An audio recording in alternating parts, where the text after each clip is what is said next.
Some banks like have failed. Banks cause a lot of problems. If you go into that mindset, I think it changes a little bit on the other side. You think it's a bunch of nonsense I'm spewing? This is a really elaborate story you've concocted to be able to humble brag about your bank diversification risk too.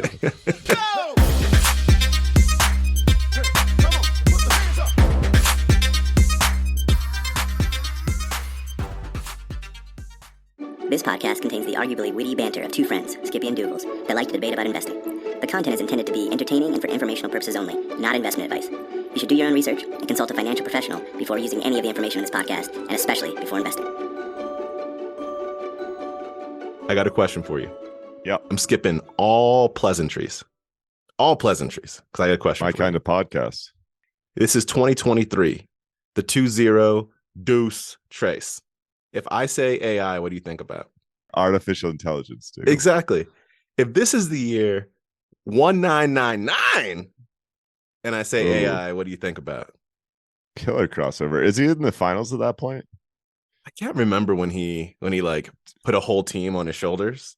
Do you remember trip down memory lane? Do you remember back in the Georgetown days, sophomore year, they'd tell the rest of his teammates to go stand in the corner. Like literally they'd have two people in one corner, two people in this corner, and he'd stand at the very top, just at basically the other side of the half court line, and they just encourage people to try and guard him. And then he'd obviously break that guy's ankles.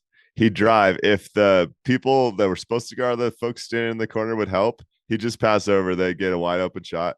If they'd stay home, then he'd go for a layup. Like that was the whole offense.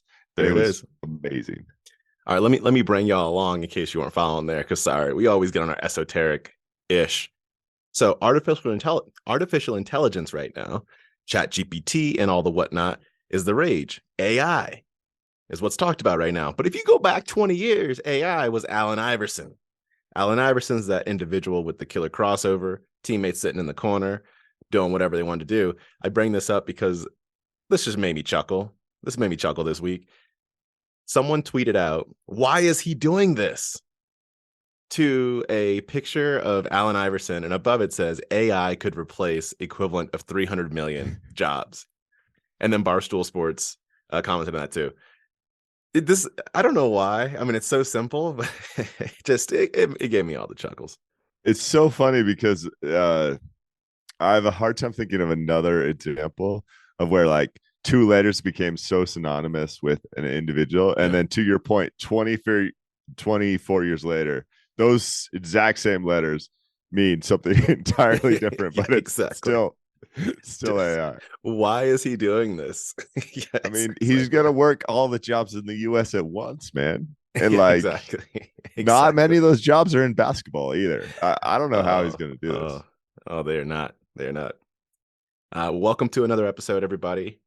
Listener mail, skippydoogles@gmail.com. We do ask that you go rate and review the podcast. Helps people to find us. Share the podcast. That also directly helps people to find us because you done sent it to them. So appreciate that. You want to start? Or should I start?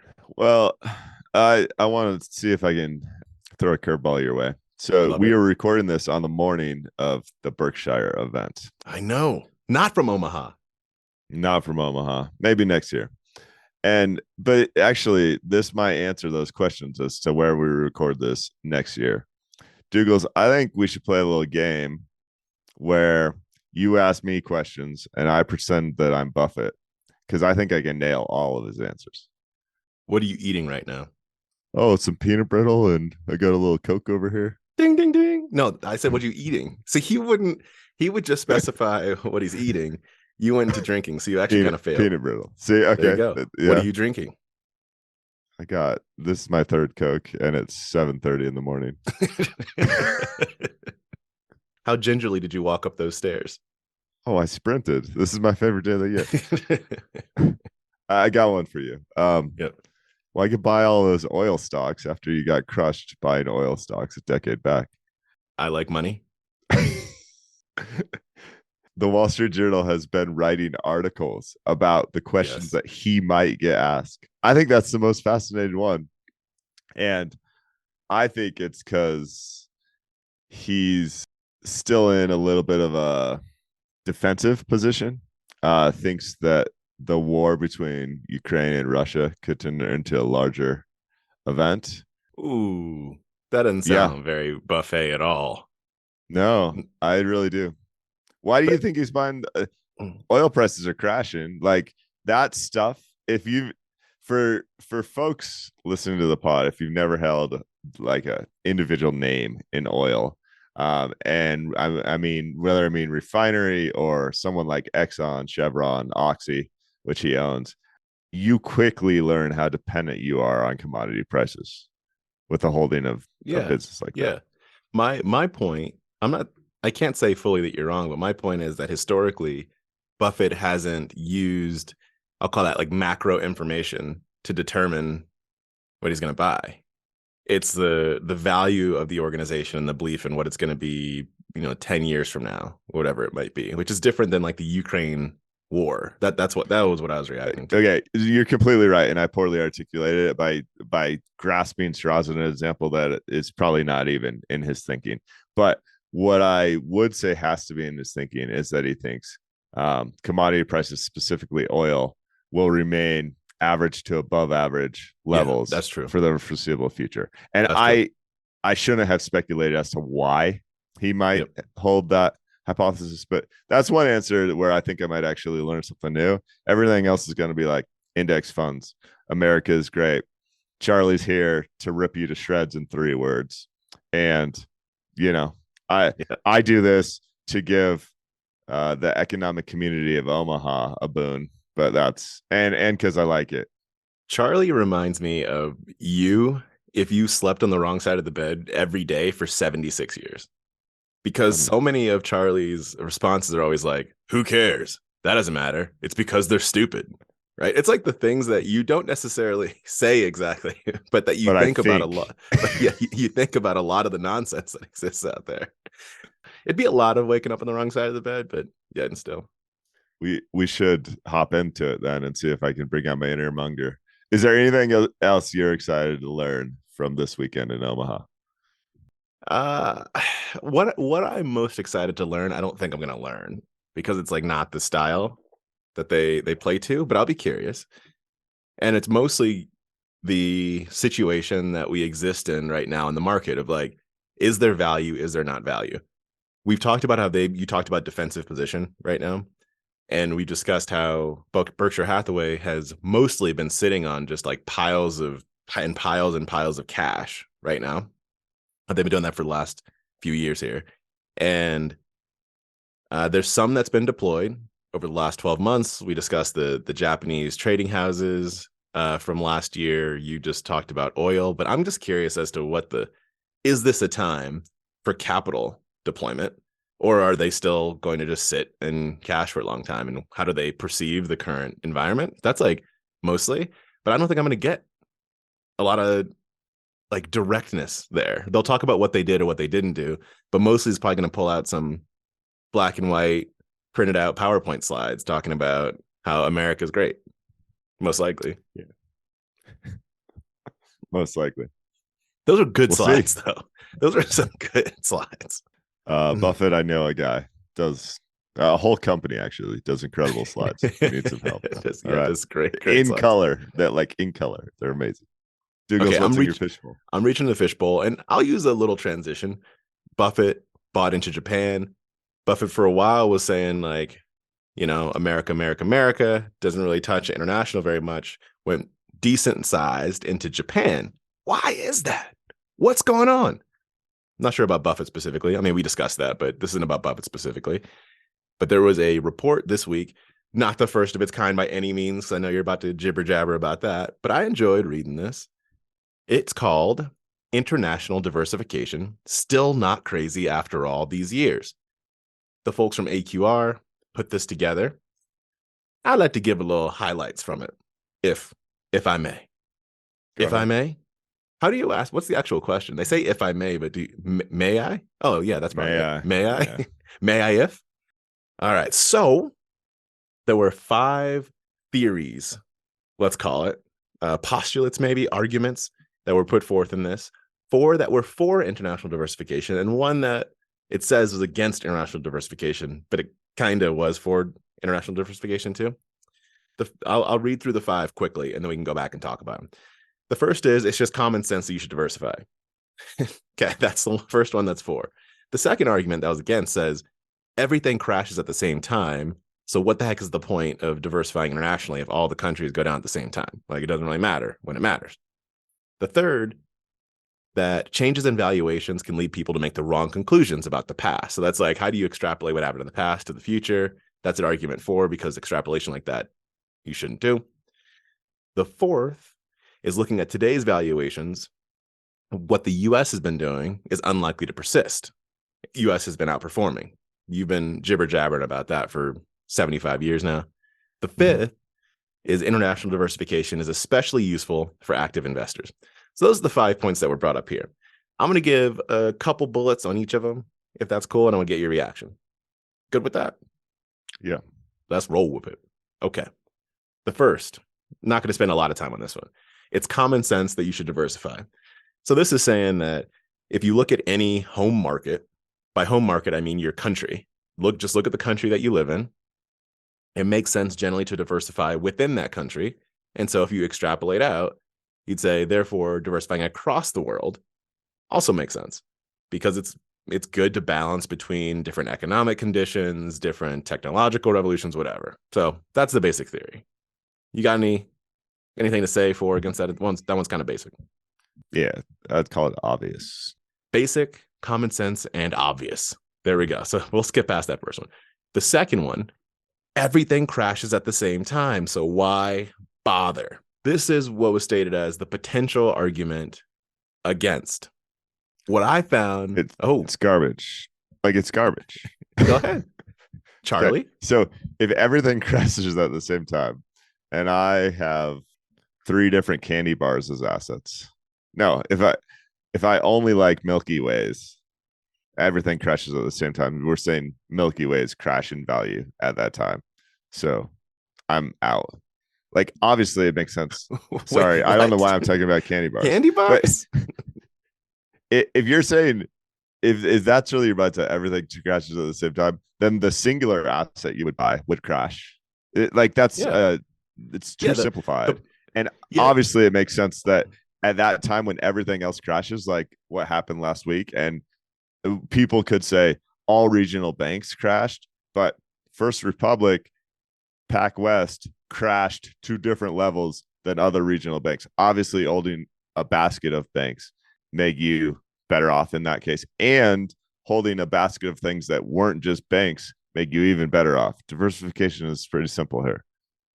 Let's stick on this for a little bit, because that point is very important. And I think you probably can too. I can see where people would make this argument that if you go back and let's look at 2007 and 2009 time period, right? And you look at the stock markets around the world, they all came down. And so if you think about it from the high level perspective, and you just go, the purpose for me to diversify is such that when one thing comes down, another thing goes up, right? That's like a hedging diversification argument. But I'm looking here at the Deuce 008, and it seems like US came down and everything else came down. So diversification across geographies is a bunch of garbage. Like, I can see people making that argument. So the point that you raised is a really important one. So I just want to stick on it for a moment. Even if it's directionally the same, different portfolios of assets, and in this case, different countries, can go down at different rates. There's a chart that I enjoyed that's in this report in this section. It looks at January 1950 to December 2022. The chart is titled Average Worst Returns Over Various Horizons for Local and Global Portfolios. What that means is it looks at the average worst return for a country, and it has a line for that. Then it looks at the average worst global return. It has a line for that. And then the third line, which I'm going to repeat a couple times because I think it can be a little difficult to understand, is the average global return during the worst local return events. I'm going to put this into more layperson terms here. So one line is, if you look at the worst returns for any given country, here's that trend. One is if you look at the worst returns for overall globe, you get that. But the beauty of diversification comes in this third line, where it says, during the worst times for any country, what did the global return due. And that line is well above the other two lines. And it gets directly to your point. If you hold the whole bucket of assets during the worst time that any given country might have, the whole bucket of assets, diversification does pretty freaking well, is what this is saying. Did I say that all right? Yeah, but I'm going to repeat. Hard to understand. It's so hard to do charts on the podcast, and this is a really powerful one. So basically, if you hold one country and it happens to be the worst country, everything heads down for, say, 18 to 24 months. And then 10 years later, you've still lost like 60% of your value because you said, I wasn't going to diversify, and you just happened to hold the worst country. The flip side is if you had the average global portfolio and you lived through those worst events, you start 20% down, you trend all the way to maybe 45% down, but 10 years later, you've made money. You've made like 15%, right? So in one case, you said, I just want one egg, and you happen to be unlucky with the egg you picked. You lose 60% of your money after 10 years. In the other case, you said, I'm just going to grab all the eggs, right? And I know that when we go through tough times, that's going to trend down with everything else. But the rebound here is what's drastically different. You hungry? Yeah. Because you talk about candy bars and eggs this morning. No, I think that was very well said. Very well said. So hopefully between those two explanations, this makes sense. We're also going to you'll see this out on the Substack on Monday, so you'll be able to take a look. But really, really well done. Okay, the third one. Changes in valuations can lead people to make the wrong conclusions about the past. Okay, here's something. I'm going to read out a little paragraph basically from this section and want to get your reaction. Since 1990, the vast majority of the U.S.'s outperformance versus the MSCI EAFE index, just imagine that as like a global non-U.S. index, of a whopping 4.6% per year. So that means that the U.S. outperformed non-U.S., according to this one index, by 4.6% per year, which is a lot. This was due to changes in valuations. The culprit. In 1990, U.S. equity valuations using Shiller-Cape were about half that of the EAFE. At the end of 2022, they were 1.5 times the EAFE. So what this is saying is that if you go back to 1990, so about 30 years ago, and 1990 to 2022, the United States index outperformed by 4.6%. And so people look at that and they like, boom, boom, chickalaka. US is doing their thing. US is great. But most of that outperformance came because stuff just got more expensive. Like you had expanding, this is looking at CAPE, but you can say like price to equity ratio, market to book. There's probably a variety of valuation indices. If you take out that multiple expansion, we'll call that, the difference in performance was 1.2%. So much, much smaller. And so it's not as if, according to this, it's not as if the fundamentals, the earnings, right, the value of assets, all of that increased by an average of 4.6% outperformance every year. It's that people favored the country. They just bought more into the US. So prices were raised. I'll pause. Yeah, it's obvious. This whole, I mean. Yes, there you go. So what this is saying is that when the point of change in valuation can lead people to make the wrong conclusions, it's that the wrong conclusion that they're putting out here is saying you could say the US outperformed by 4.6%. That shows that US better, but it's saying it showed US more favorable for the most part. A little bit better, mostly more favorable. Okay, you just said, I agree. That's cool. Number 4, based on today's valuations, we should infer that the US outperformance is unlikely to persist. Given number 3, given that a lot of this outperformance came from multiple expansion, as you stated before, if you extrapolate that out, it's unsustainable. Like the US would be too big a part of the global stock market, like too concentrated within the US.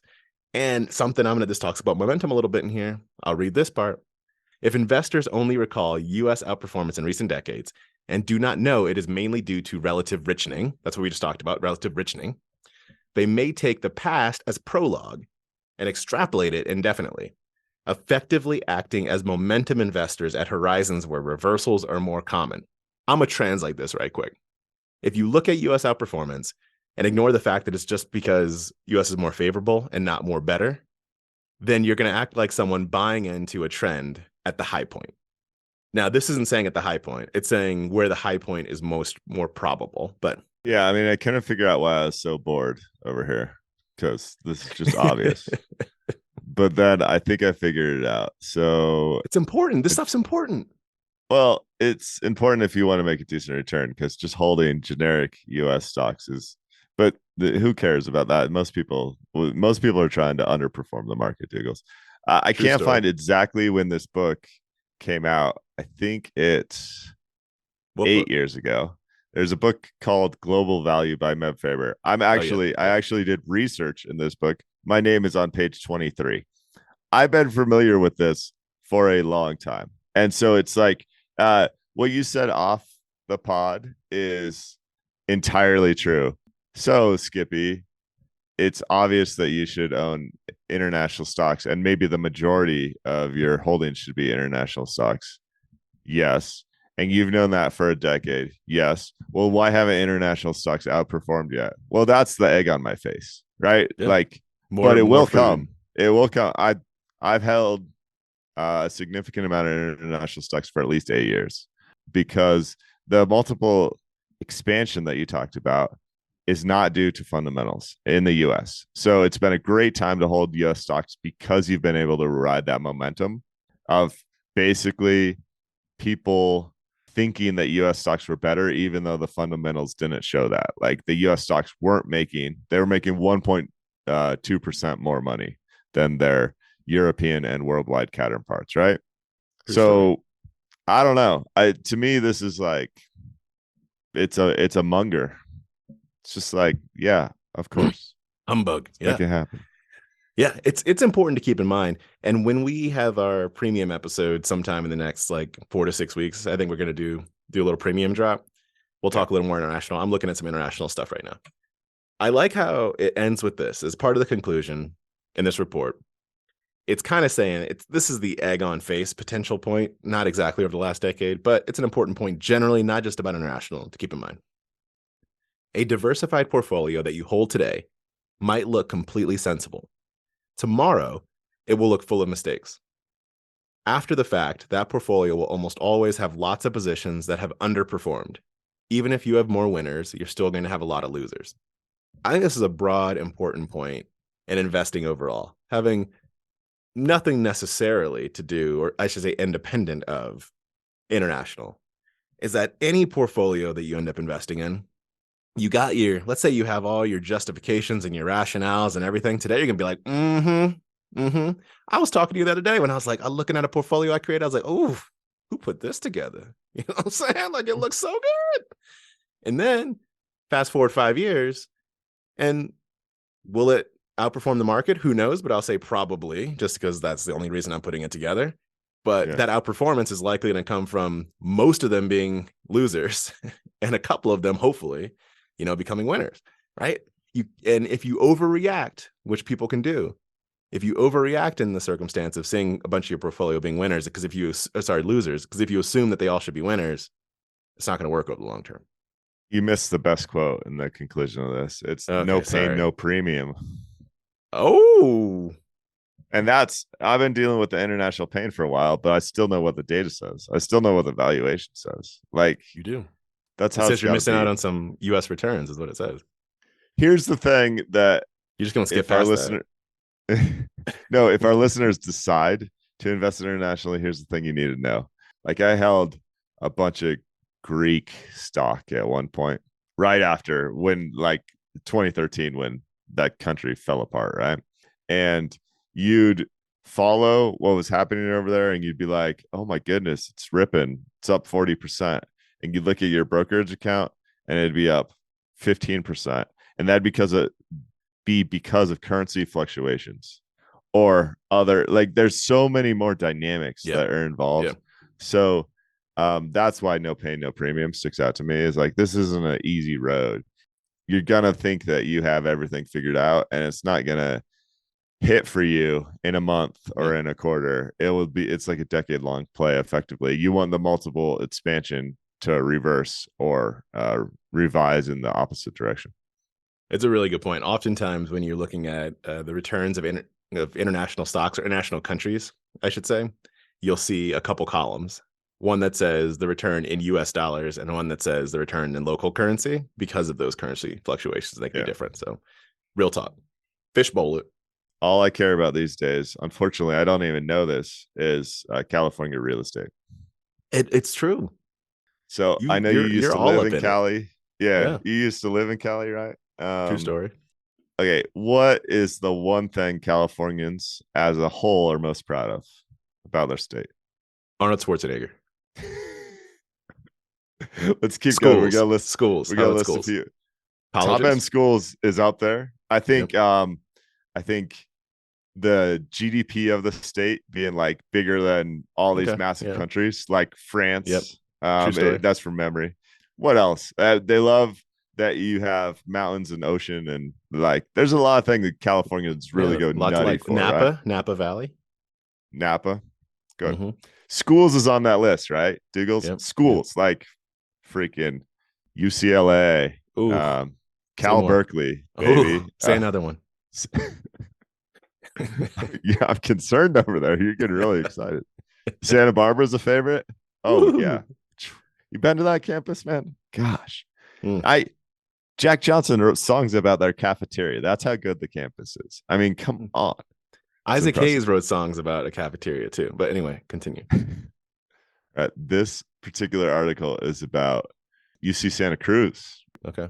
Are those the banana slugs? I always get confused as to who the banana slugs are. Those are the banana slugs. Okay, yeah, great name. So clearly, I think the University of California at Santa Cruz is a exceptional school. And the community has great pride in that. The state has great pride in that. Excellent. People that attend or people that study at Santa Cruz are now making decisions about what they study and how long based on if they can afford housing in the community. The most sought after on campus place, Doogles, is a what? It's a campsite. Oh, one of the best places to live in Santa Cruz for a student attending the University of California, Santa Cruz is a campsite. Do you know why? Is it on a beach? No, it's because it's somewhat affordable. This is how out of control. Goodness. So it's always been an expensive place. It got more expensive when people left San Francisco, one of the most expensive community in America, to relocate to Santa Cruz during the COVID nonsense. But here's a quote from the article, and then I want to get some thoughts from you. So this references Mr. McKay, who's a professor at UCSC. He led a study in 2021 that found many of the UC State, I'm just going to call them Santa Cruz students, were forced to take out loans to pay rent and living in makeshift illegal units in garages, living rooms, and pool sheds. Nearly 4 in 5, I'm going to say that again, 4 in 5, 80% of undergraduates surveyed were rent burdened, spending at least 30% of their income on rent. Mr. McCann researchers also created a new category, obscene rent burden, for those who are spending 70% of their monthly wages on rent. Some 44% of undergraduate students fell into that category. 40%, you said? 44%. 44% of undergraduate students in this community are spending more than 70% of their like monthly income on rent. These are people wild. There's so many examples here where people feel like they hit the jackpot because they can camp in a trailer and eat ramen. Like that's the whole life. And it's just this existence of I'm at a great school. I'm theoretically in a great community that I can't enjoy because I don't have any money for it. So those are kind of the facts. What really struck a chord with me about this article is if your state's pride is based around these great schools, and then your state takes external factors, create a place where for people to attend these schools, it's almost like they're in prison. I mean, there's an example of here of someone studying their doctorate that could do 2 more years of postdoc, and she's like, I'm out. Like, I don't want to live like this anymore, even if I'm engaged in the material and would like to be part of this university. So first of all, yes, stop being in school and go get it, like go use your education. But Sure. anyway, postdoc too much. Personal opinion. That has nothing to do with what you're talking about. Postdoc too much. I think the general rule of thumb, and I looked this up right quick because I was thinking it was around here is about 30% of your income for rent. And the more conservative guidelines, like something I would advise or try and live by myself is 25% of income. So 70%. Wow. There's a part of me, most of me. So my instant reaction, I'll give you that. Most of me and my instant reaction was, this is messed up. Housing is, as we've been discussing, way too unaffordable. We got to figure this out. I then had like a little semicolon and came back and said, as a college student, the struggle's real. And hasn't that kind of always been the case? Now, campsite situation, I don't know. Ramen, yes. Like that part makes a lot of sense. Campsite doesn't make a lot of sense. And the biggest thing that stands out, it's a little separate from the article, but I want to get your reaction here. The biggest thing that stands out is that in the world where there's the struggle for people in college to like find housing, all that stuff, like that sounds like the college lifestyle, but also the conversations that we're having around once you get out of college, that's still the struggle, and it will be the struggle for a while. That's where it starts to feel kind of messed up to me, if you ignore the campsite piece, because that is also, you need to have a foundation on which you can focus on your studies, right? And if you're too concerned about like survival because a bear is about to eat you, which is the only thing I think about, a cocaine bear is about to eat you, it's the only thing I think about, then like it's hard to focus on your studies. But those are kind of the two camps that no pun intended, the two camps I was just thinking about there. I'm not saying I expect undergraduates attending college to be rich, wealthy, anything of the sort. But at the same point, I think you should be able to be in a range of fare, say roughly 30% of your income is being spent on housing. So you have income for other basic necessities. And so this is a community where NIMBY happens just like every other community. But California, wealthy California communities seem to be the best at taking NIMBY to an extreme level. I mean, build a high rise for all I care. I'm sure it's going to destroy some people's views, and that sucks. But like these students, if you want your university to be elite, you have to allow people to actually be able to live there. So my views on issues like this evolve all the time. This is definitely different than I would have thought about it a decade ago. But like, I just don't see how anyone wins here. And what this article does an amazing job articulating is how ultimately that's going to hurt the community. The sense of pride for this community is this great institution. Well, the great institution becomes less and less valuable because of the dynamics that are happening outside that institution. It's a problem. It's true. That is true. And it's also likely a sign of where the state is going, because these are state-funded institutions. And so I'm sure the state doesn't like this. Mm-hmm. Strip everything else out of it, strip all the politics out of it. If this is your state and you are, to your point, proud of your schools, you just don't like this fact. And so they just don't have the money to support it. Well, and I'll mention it. We won't talk about it in detail, but this is something similar has been happening at Cal Berkeley, where they planned to build a bunch of student housing and eventually they lost the court battle, basically. And because of that, they've decided to cut enrollment. Well, like, this is the University of California system, which has a clear mandate to educate students in the University of California. I don't think the desire when that was created, when that was drafted 100 plus years ago, was to be unwillingly cutting enrollment because you can't find housing for the people that you're trying to educate. That's Seems very a little true. Backwards. Very true. Very true. This article is by Christine Maduke. Really good one. We'll put it on the Substack. Thank you. So pour one out, play some Boys to Men. whatever you need to do. I'm reaching to the fishbowl to close out a little chapter on a very small chapter that we've been discussing. That's around First Republic. This week, JP Morgan purchased First Republic out of the ashes. So First Republic, no more for all intents and purposes, now owned by JP Morgan. Good for the fact that First Republic didn't have to go to the same place Silicon Valley Bank went, where the government had stepped in and guaranteed a bunch of stuff. So that's great. I think JP Morgan's assuming I think it was like $92 billion, something like that, of deposits. So fantastic. I'm glad your money's safe. Good. Jamie Dimon gets wealthier. We were all hoping that was going to happen. So fantastic. I want to extend that a little bit into this Gallup poll report that I saw around banking in general and how people are feeling about banking. We talked about how confidence is the name of the game. Trust is the name of the game when it comes to banking. And people are not feeling very trustworthy right now, I think generally understandably, but it's not trustworthy to the same extent as they did about 15 years ago during the Great Financial Crisis. So there was this Gallup poll.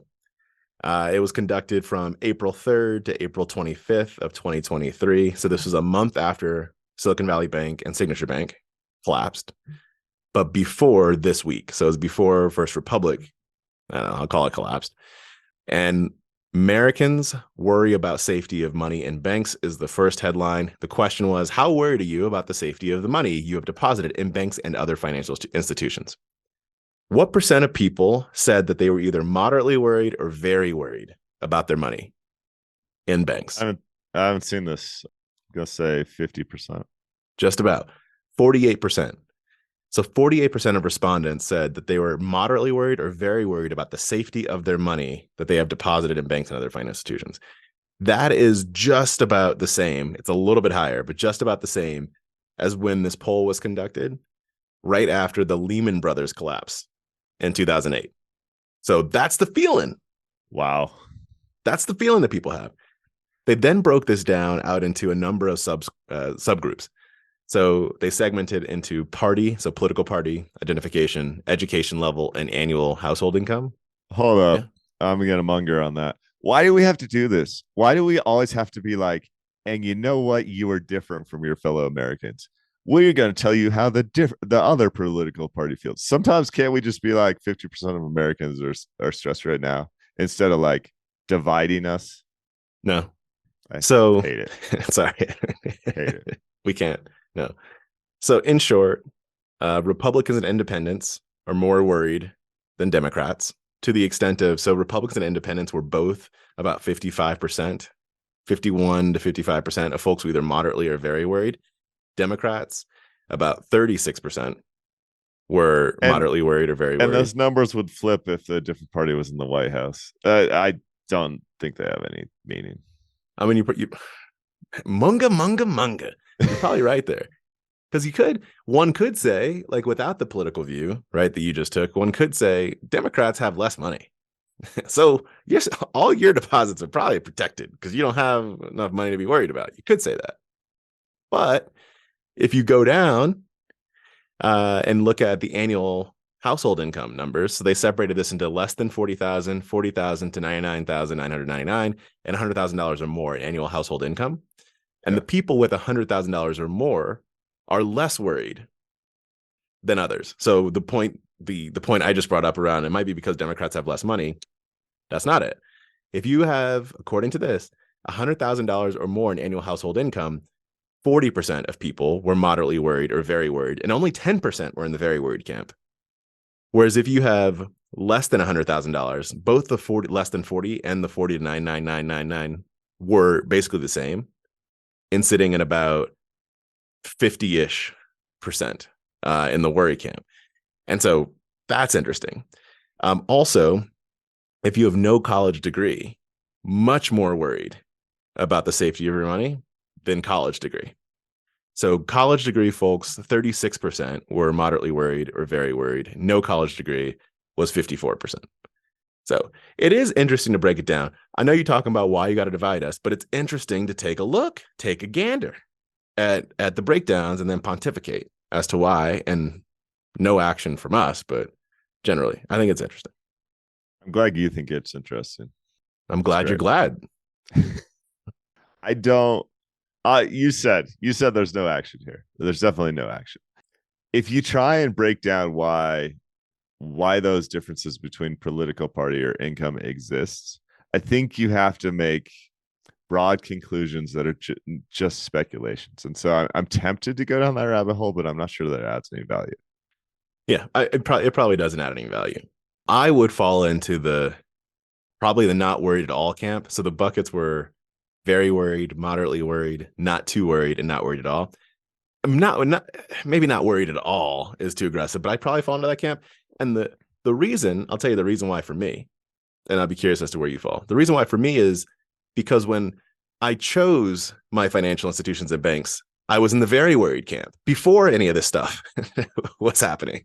And so the way that I thought about opening bank accounts, financial institutions, and allocating money across them, of which I have 6 different banks and financial institutions, right, that I have money across, was because I started at the very worried. Because of the allocation, now I'm not worried at all. Wait, you're Antetokounmpo? You know about Giannis? Oh, yeah, we talked about Giannis a few months ago. No, Giannis opened like 250 bank accounts. Yeah, but you have 6 different bank accounts for bank diversification? Is that what you're talking And about? financial institutions. So this includes brokerages and like anywhere that my money could be. Yeah. Interesting. Different checking accounts, savings accounts, and financial institutions. My point is that it's kind of like when we discuss investing in stocks, going into it with the risk mindset of understanding buy, sell criteria, why you're holding, all that stuff can take away from some of the things on the other side. So like if you open up your bank account with no thought that your money could ever be at risk, I could see where when there's runs on the bank, where you might be like, well, like this is the first time I'm thinking about this, and I could see panic. But if you go into it saying that if you look across history, remember we had that episode that why can't banks just be normal? Like if you look across history, banks have historically failed. Not all. I'm just saying like some banks like have failed. Banks cause a lot of problems. If you go into that mindset, I think it changes a little bit on the other side. You think this is a bunch of nonsense I'm spewing? This is a really elaborate like story you've concocted to be able to humble brag about your bank diversification. Oh man, I wish I was like Doogles and would have thought about this in 2016. Oh, how amazing! All right, okay. I wish I could live in fear of the U.S. banking system my entire life, so I can't open a bank account without checking their financials. Don't tell me you're not even close to the same. Fair point, though. I have always thought bank diversification is important. I don't keep gobs of money in any one institution. I have a Chase account, which is one of my accounts is a Chase account, which is the simplest way to get rid of this hogwash. Like Chase or Bank of America, like they're by definition too big to fail. Like too big to fail gets thrown out. And it's why they will pay you no interest. Exactly. And then there's really cool institutions, and I'm super fired up because I just signed an agreement to be an ambassador with one that helped diversify bank risk for businesses and for individuals, which means spread your deposits across multiple like regional or smaller banks, which gets you FDIC insurance of $250K. Like there's super cool solutions to this problem. I do think if the regional banking turmoil continues into the next week, I would expect someone in the government, Palin team, to take FDIC insurance up to $500K or maybe even $1 million, because this is that concern that you mentioned. Yep. At the start of the segment, it's not good for anybody. It's certainly not good for the economy. Fear is not good. Fear at this level for extended periods of time, to your point, not good.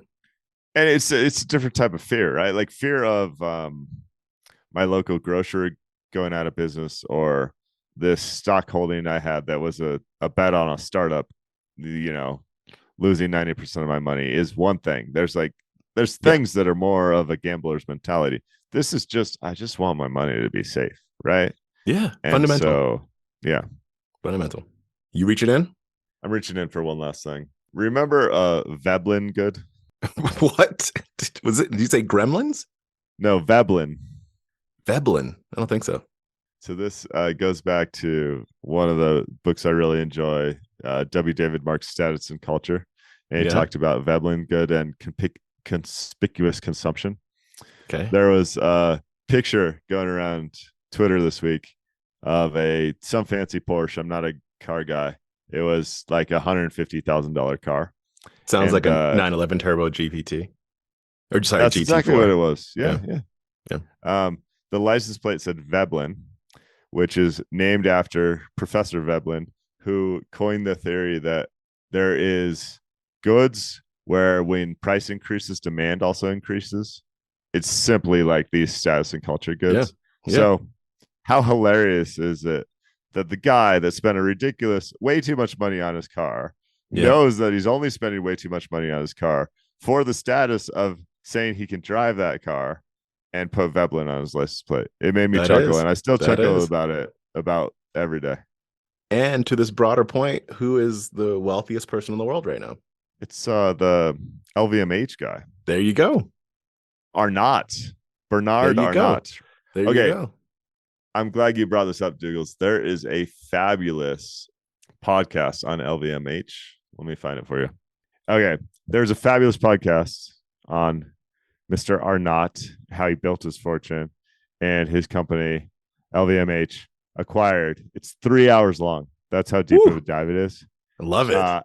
Absolutely fascinating. And it was so good at articulating the way he thinks about the world and the value of luxury goods in the right frame of mind that I almost bought a luxury good as a value investor. I mean, amazing. What did you almost buy? Well, I just happened to be in one of the world's richest shopping districts down in Honolulu. And so there's plenty of opportunities. Waikiki? Waikiki. Yes, sir. Okay. Check it out. Love it. All right. I got one last thing too. So what I want to hit on is this, and this is not about the organization, the company that I'm about to talk about here necessarily, but it's more of this is the time that we're in, the ChatGPT time. We started with AI. Let's end with AI. So Chegg is a company that was founded about 20 years ago in 2005. And when it was founded, it was known for textbook, like revolutionizing the textbook market. And textbooks, real expensive. You go to college, you pay whatever for tuition, you pay like twice as much for your textbooks. That's not quite accurate, but that's what it feels quite ridiculous. And so Chegg said, well, what if we can rent textbooks? Let's revolutionize that. Let's revolutionize digital textbooks, right? Make textbooks a lot cheaper. Awesome. Love it. Since then, their business has expanded. Now it's more of what I'd call like an academic services for students type of company. So they've got subscription services, which is the bulk of their revenue. They had almost $800 million in revenue last year, and something like 85% of that or something like that was subscriptions. And so for subscription price, you get your textbook rentals, you get homework help, and the like.